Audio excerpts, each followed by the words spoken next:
അന്തമാനിലേക്കുള്ള എൻ്റെ യാത്ര ആരംഭിക്കുന്നത് കോഴിക്കോട് നിന്നാണ്. 2 ദിവസം മുമ്പ് തന്നെ കേരള KSRTCയിൽ ടിക്കറ്റ് ബുക്ക് ചെയ്തിരുന്നു.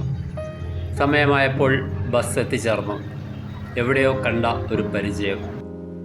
ഏതാനും മാസങ്ങൾക്ക് മുമ്പ് വാർത്തകളിൽ നിറഞ്ഞു നിന്നിരുന്ന അതേ ബസ്. മുന്നിലെ തിരിയുന്ന കസേര ഇപ്പോൾ ഉറപ്പിച്ചിരിക്കുന്നു. ഗാംഭീര്യം ഒട്ടും കുറയാതെ കണ്ടക്ടർ ആ സീറ്റിൽ കാൽ നീട്ടിയിരിക്കുന്നു. പിൻഭാഗത്ത് ഏതാനും സീറ്റുകൾ ഒഴിവാക്കിയാണ് അവിടെ കക്കൂസ് നിർമ്മിച്ചിരിക്കുന്നത്. എന്നാൽ യാത്രക്കാർക്ക് അത് ഉപയോഗിക്കാൻ പറ്റാത്ത രീതിയിൽ അടച്ച് ഭദ്രമായി സീൽ ചെയ്തിരിക്കുന്നു. ബാംഗ്ലൂരിലാണ് മകനും ഫാമിലിയും താമസിക്കുന്നത്. ഒരു രാത്രി അവിടെ തങ്ങിയ ശേഷം പിറ്റേന്ന് രാവിലെ തന്നെ കാറിൽ എയർപോർട്ടിൽ എത്തിച്ചേർന്നു.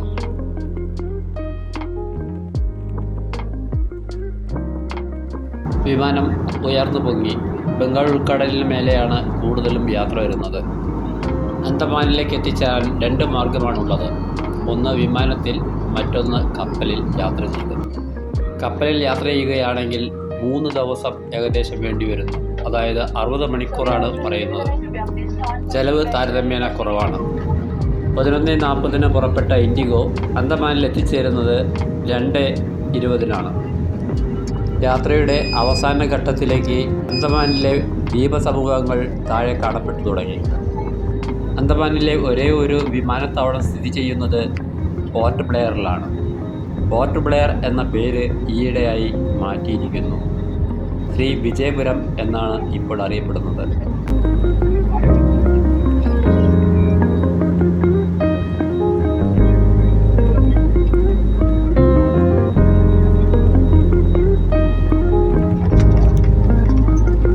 ബാഗും തൂക്കി പുറത്തു കടന്നപ്പോൾ ശ്രീരാഗ് എന്നെ കാത്തു നിൽപ്പുണ്ടായിരുന്നു.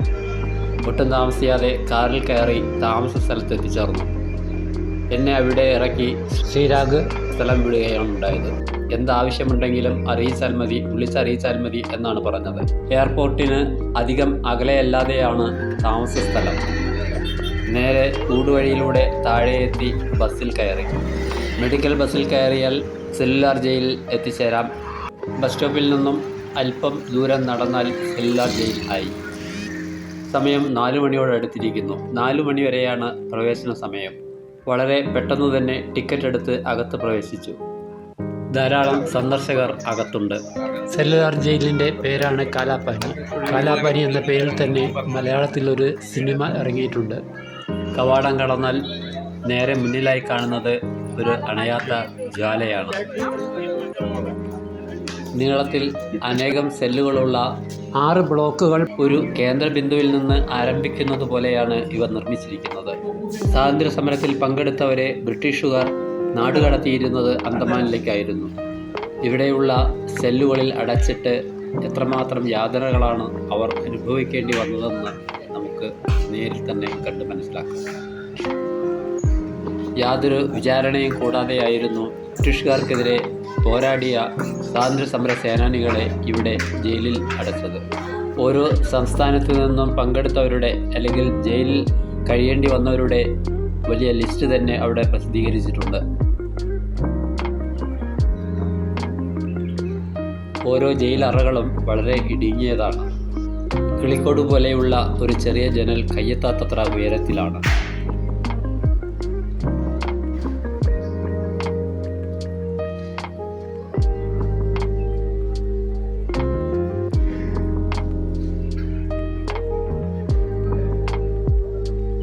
മുൻഭാഗത്തേക്ക് തുറക്കുന്നതിന് കനത്ത ഇരുമ്പ് വാതിൽ.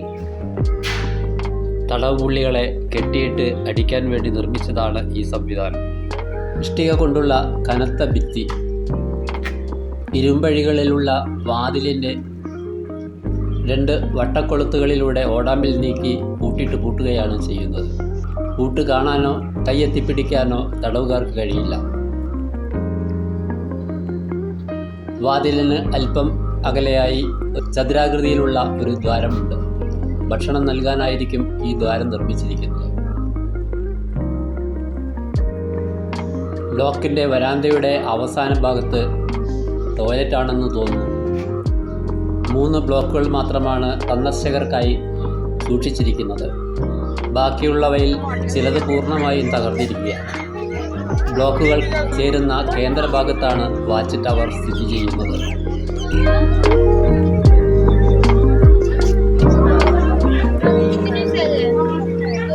कितने बच्चे हैं? I don't know, I think 300.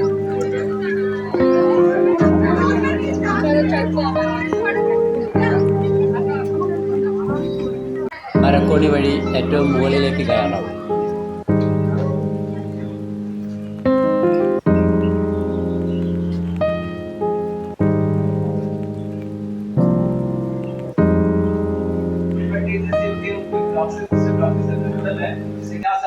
ഗൈഡിൻ്റെ വിശദീകരണം സഞ്ചാരികളോടാണ്.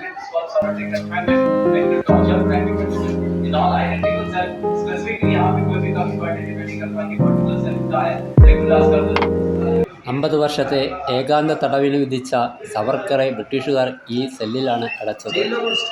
അദ്ദേഹത്തിൻ്റെ ഒരു ഫോട്ടോയും ഇതിനകത്തുണ്ട്.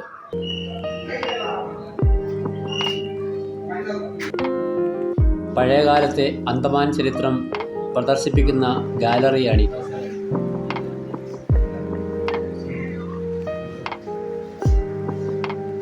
ബ്രിട്ടീഷുകാർ ശിക്ഷണ രീതികളെല്ലാം നടപ്പാക്കിയിരുന്നത് ഇന്ത്യക്കാരായ പോലീസുകാരെ ഉപയോഗിച്ചായിരുന്നു. കൊപ്ര ചക്കിലാട്ടി വെളിച്ചെണ്ണയാക്കുന്നത് മറ്റൊരു ശിക്ഷണ രീതിയായിരുന്നു. കെട്ടിയിട്ട് മർദ്ദിക്കുന്ന ഒരു ശിക്ഷാരീതിയാണിത്. തടവുകാരെ പലപ്പോഴും ഇരുമ്പ് ചങ്ങലകൾ കൊണ്ടും വളയങ്ങൾ കൊണ്ടും ഇതേപോലെ ബന്ധിച്ചാണ് പുറത്തേക്ക് നടത്തിയിരുന്നത്. തൂക്കിലേറ്റുന്ന സ്ഥലമേതാണെന്ന് ഗൈഡിനോട് ചോദിച്ചപ്പോൾ അദ്ദേഹം ചൂണ്ടിക്കാണിച്ചു തന്നു. അല്പം അകലെയായി കണ്ട വാതിലിലൂടെ അകത്തേക്ക് കടന്നു.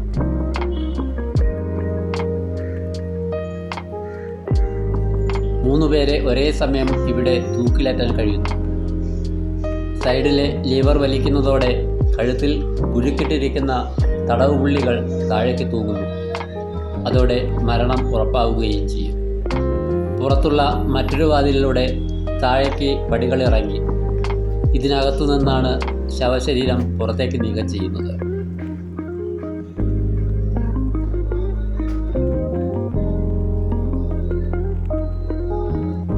ഗൈഡ് എല്ലാവരെയും പുറത്തേക്ക് പോകാൻ ആവശ്യപ്പെടുകയാണ്.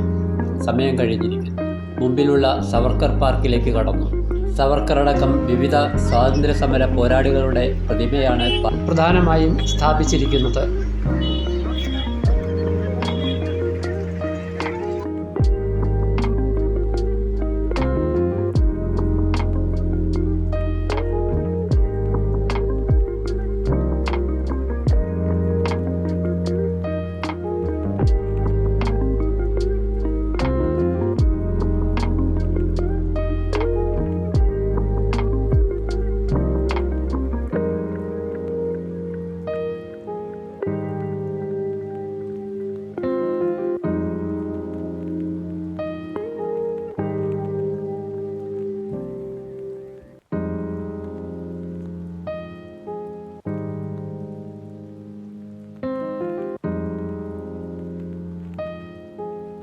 ജയിലിൻ്റെ താഴെയായി ചുറ്റിവളഞ്ഞു പോകുന്ന റോഡ്, അതിനരികു ചേർന്നാണ് കടൽ. സമീപത്തു തന്നെയാണ് സ്പോർട്സ് കോംപ്ലക്സ്. വെറുതെ സ്പോർട്സ് കോംപ്ലക്സിന് സമീപത്തുകൂടെ കുറേ ദൂരം നടന്നു. 7:30 light and sound show book ചെയ്തിരിക്കുന്നത്. സമയം ബാക്കിയുണ്ട്.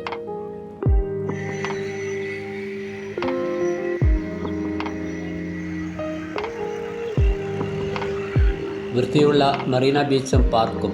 കുറേ ദൂരം അതിനകത്തുകൂടെ നടക്കാനുണ്ട്. ബീച്ചിൽ ധാരാളം പേർ എത്തിയിരിക്കുന്നു.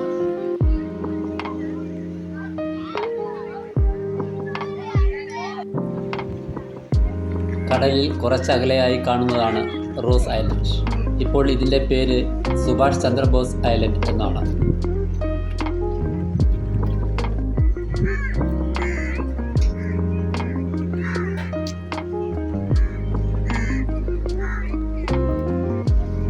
പഴയകാലത്ത് യുദ്ധത്തിൽ ഉപയോഗിച്ചതായിരുന്ന ഒരു പാറ്റൻ ടാങ്ക്. തൊട്ടടുത്ത് തന്നെ നേതാജി സുഭാഷ് ചന്ദ്രബോസിൻ്റെ ഒരു പൂർണ്ണകായ പ്രതിമ. വീണ്ടും കടൽക്കരയിലൂടെ മുന്നോട്ട് നടന്നപ്പോൾ അന്ന് അകലെയായി ഉയർന്നു പറക്കുന്ന ദേശീയ പതാക കാണാൻ കഴിഞ്ഞു. ഫ്ലാഗ് പോയിന്റിനെ കുറിച്ച് മുമ്പ് പറഞ്ഞു കേട്ടിട്ടുള്ളതാണ്. സമയം ഇരുട്ടി തുടങ്ങിയിരിക്കുന്നു. നടന്നു തന്നെ ഫ്ലാഗിൻ്റെ ചുവട്ടിലെത്തി. 1943 ഡിസംബർ 30 ആദ്യമായി ഇന്ത്യൻ ദേശീയ പതാക ഉയർത്തിയ സ്ഥലമാണിത്. ആദ്യമായി സ്വതന്ത്രമാക്കപ്പെട്ട ഇന്ത്യൻ ഭൂഖണ്ഡമായി നേതാജി സുഭാഷ് ചന്ദ്രബോസ് ഈ സ്ഥലത്തെ പ്രഖ്യാപിച്ചു.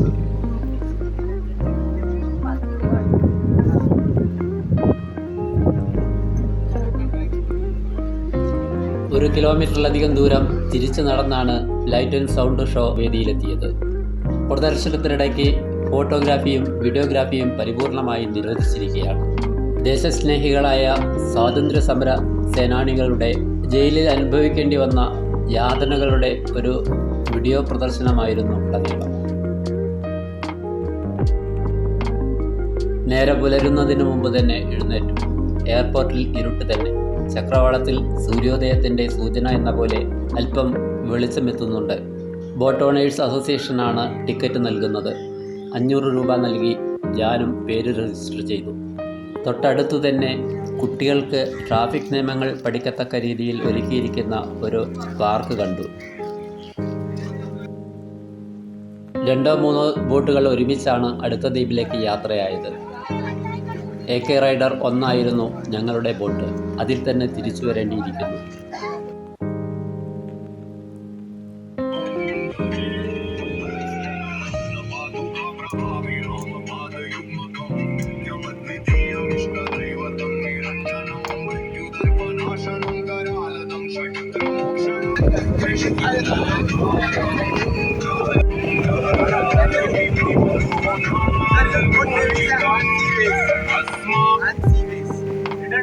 Return time 11, 10. 2 മണിക്കൂർ സമയത്തിനുള്ളിൽ ദ്വീപ് മുഴുവൻ കണ്ടു തീർക്കാനുണ്ട്.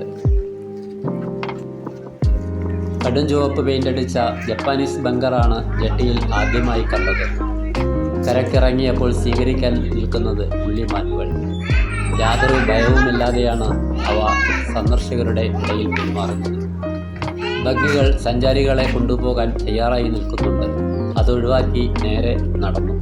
വെയിലിന് ചൂട് കൂടുതലാണ് എങ്കിലും തണലുണ്ട് എല്ലായിടത്തും. നടപ്പാതയ്ക്ക് ഇരുവശത്തുമായി പഴയ ബ്രിട്ടീഷ് കാലത്തെ പ്രതാപത്തെ വിളിച്ചോതുന്ന ബംഗ്ലാവുകളുടെ തകർന്നടിഞ്ഞ അവശിഷ്ടങ്ങൾ മാത്രമാണ് കാണാനുള്ളത്. ഭിത്തി മാത്രം അവശേഷിക്കുന്ന അവയിലെല്ലാം തന്നെ നെൽമരങ്ങൾ പടർന്ന് പന്തലിച്ച് നിൽക്കുന്നു. അവയുടെ വേരുകൾ പടർന്ന് താഴേക്കെത്തിയിരിക്കുന്നു.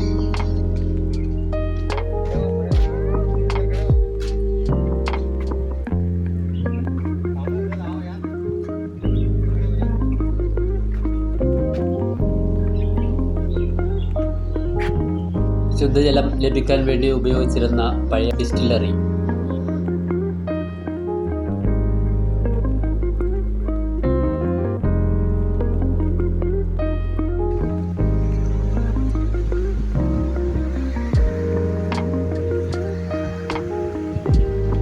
തീരങ്ങളിൽ ദ്രവിക്കാതെ കിടക്കുന്ന മരത്തടികൾ.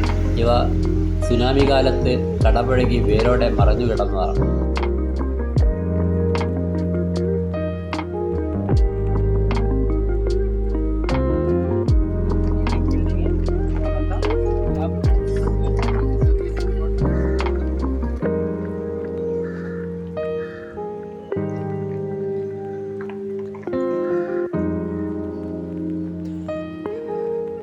ലൈറ്റ് ഹൗസിലേക്ക് ദൂരം 700 മീറ്ററുണ്ട്.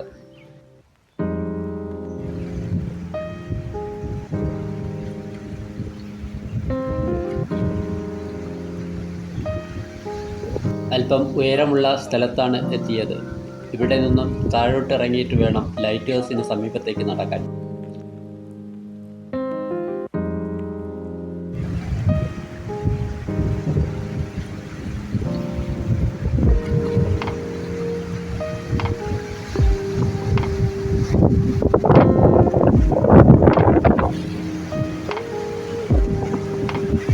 കുറച്ച് ചിത്രങ്ങളും വീഡിയോയും പകർത്തി അവിടെ നിന്ന് തിരിച്ച് കയറി.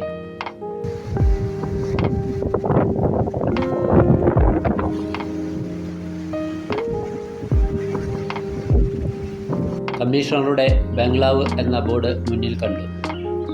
പടവുകൾ കയറി ചെന്നു. എന്നാൽ ബംഗ്ലാവിൻ്റെ ഒരംശം പോലും അവിടെ അവശേഷിക്കുന്നില്ല. അടിത്തറ പോലുമില്ലാതെ ശൂന്യമായിരിക്കുന്നു. പ്രസ്ബൈറ്റേറിയൻ ചർച്ച്. ഇതിൻ്റെ പ്രതാപകാലത്തുള്ള ഒരു ചിത്രവും നെയിം ബോർഡിൽ കാണാം.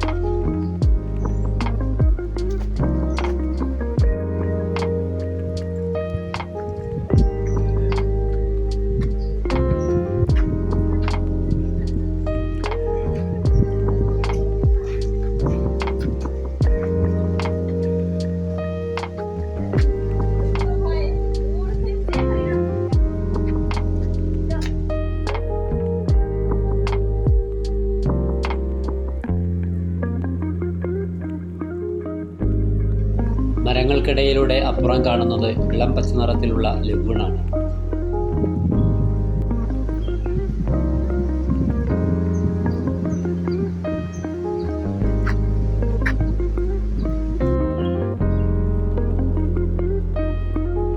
കുറച്ച് ദൂരെ മാറി ശവകുടീരം. സന്ദർശകർ ആരും തന്നെ ഈ ഭാഗത്തേക്ക് ഇതുവരെ എത്തിയിട്ടില്ല.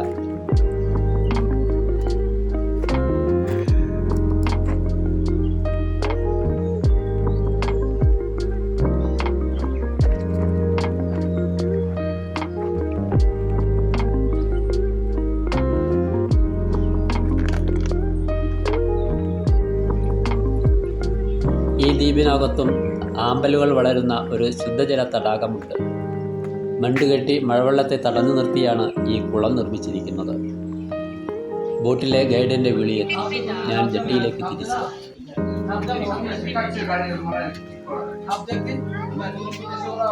ബോട്ടിൽ കയറുന്നതിന് മുമ്പ് ജപ്പാനീസ് ബങ്കറിൻ്റെ ഉള്ളിലേക്ക് ഒരു സന്ദർശനം നടത്തി. കടലിലൂടെയുള്ള ഏത് ആക്രമണത്തെയും പ്രതിരോധിക്കാൻ തക്കവണ്ണമാണ് ഈ ബങ്കറുകൾ നിർമ്മിച്ചിരിക്കുന്നത്.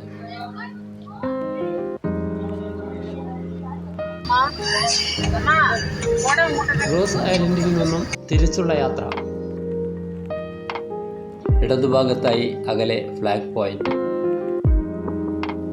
വലതുവശത്ത് കുന്നിൻ മുകളിൽ കാലാപാനിയുടെ അല്ലെങ്കിൽ സെല്ലുലാർ ജയിലിൻ്റെ അഗ്രഭാഗം കാണാം. ബസ്സിൽ തിരിച്ചെത്തി റൂമിൽ അല്പനേരം വിശ്രമിച്ചു. തുടർന്നുള്ള യാത്രയ്ക്കായി സ്കൂട്ടർ വാടകയ്ക്കെടുക്കാൻ തീരുമാനിച്ചു. എയർപോർട്ടിൻ്റെ എക്സിറ്റ് ഗേറ്റിന് എതിർവശത്തുള്ള ഒരു ഷോപ്പിലേക്ക് നടന്നു. 2000 രൂപ ഡെപ്പോസിറ്റ് നൽകി ഒരു സ്കൂട്ടർ വാടകയ്ക്കെടുത്തു. 600 രൂപയാണ് ദിവസ വാടക. തലേ രാത്രി കണ്ട ഫ്ലാഗ് പോയിന്റിന് സമീപത്തു കൂടെയായിരുന്നു യാത്ര. ബീച്ചിലൂടെയുള്ള വളരെ സുന്ദരമായ റോഡ് നവീകരിച്ചിട്ട് അധികമായില്ലെന്ന് തോന്നുന്നു. കടൽ തീരത്ത് വീണ്ടും യുദ്ധകാലത്തെ ബങ്കറുകൾ. ആദ്യ ലക്ഷ്യം കോർബിൻസ് കോവ് ബീച്ച് ആയിരുന്നു.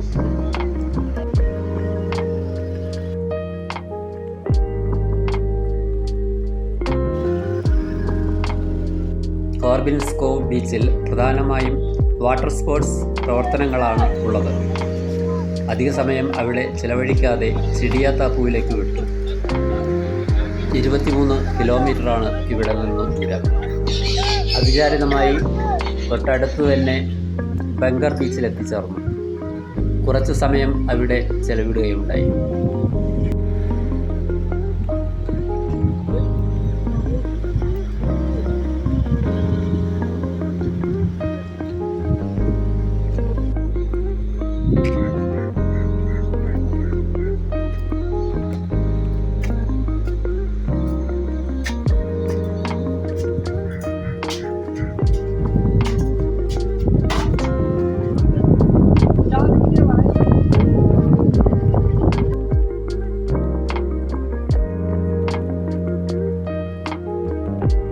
ഇവിടെ പ്രധാനമായും ഒരു ബയോളജിക്കൽ പാർക്കാണുള്ളത്. സമയം കഴിഞ്ഞതിനാൽ അകത്തേക്ക് പ്രവേശിക്കുകയുണ്ടായില്ല. തൊട്ടടുത്ത് തന്നെയുള്ള ബീച്ചിലേക്ക് വണ്ടി വിട്ടു. സുന്ദരമായ ഒരു ബീച്ചാണിത്. സൺസെറ്റിംഗ് പോയിന്റ് എന്നാണ് ഇവിടെ അറിയപ്പെടുന്നത്. ആകാശം അത്ര വർണ്ണശബളമല്ലെങ്കിലും കുറേ സുന്ദരമായ നിശ്ചല ചിത്രങ്ങൾ എടുക്കാൻ എനിക്കവിടെ കഴിഞ്ഞു.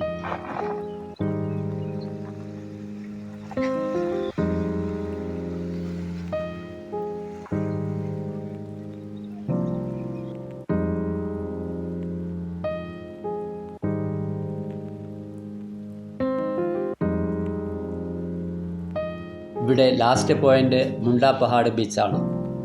വീണ്ടും മുമ്പോട്ട് റോഡിലൂടെ വാഹനം ഓടിച്ചു. എന്നാൽ റോഡ് അത്ര സുഖകരമായിരുന്നില്ല.